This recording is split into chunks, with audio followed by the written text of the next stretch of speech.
ত্রয়োদশ জাতীয় সংসদ নির্বাচন উপলক্ষে রাজধানীর হাতিরঝিলের এমফি থিয়েটারে বিভিন্ন শ্রেণী পেশার মানুষের সাথে মতবিনিময় সভার আয়োজন করে বিএনপি। আপনারা এমন মানুষকে এমপি বানাবেন যার কারো কাছে তদবিরের জন্য দেওয়া লাগবে না, যে খালি হুকুম দিবে এইটা করে তো আমার এলাকার জন্য যে কোনো মন্ত্রী করতে বাধ্য।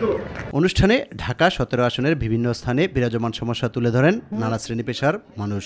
আমাদের ভাষণ থেকে একটি পুনর্বাসন প্রকল্প বাস্তবায়ন করার জন্য বাংলাদেশ জাতীয়তাবাদী দল একটা প্রকল্প হাতে নিয়েছিল, কিন্তু বিগত সরকার যে ফ্যাসিস্ট যে সরকার ছিল তাদের কারণে আমাদের যে ভাষণ থেকে যে গরিব অসহায় ও বস্তিবাসীরা তাদের হাতে এই প্রকল্পটির কোনো বিল্ডিং বা কোনো রুম পৌঁছায়নি।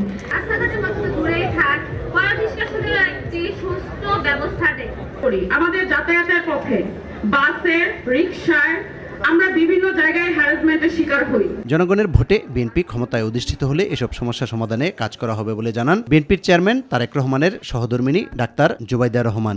আমরা আমাদের সাধ্যমতো আপনাদের সমস্যাগুলো আরো শুনবো, আরো জানবো, আমরা একে অপরকে আরো জানতে চেষ্টা করব যে সমস্যাগুলো কিভাবে সুষ্ঠুভাবে সমাধান করে একটি সুন্দর সমতা ভিত্তিক, জ্ঞান ভিত্তিক, শ্রমের মর্যাদা ভিত্তিক রাষ্ট্র উপহার দেওয়া যায়। ব্যক্তির চেয়ে দেশকে বেশি গুরুত্ব দেওয়া হবে বলেও জানান জুবাইদা রহমান।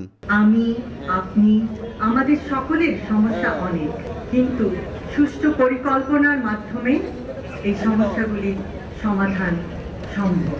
আমার আগে আমরা, আমাদের আগে দেশ, সবার আগে বাংলাদেশ।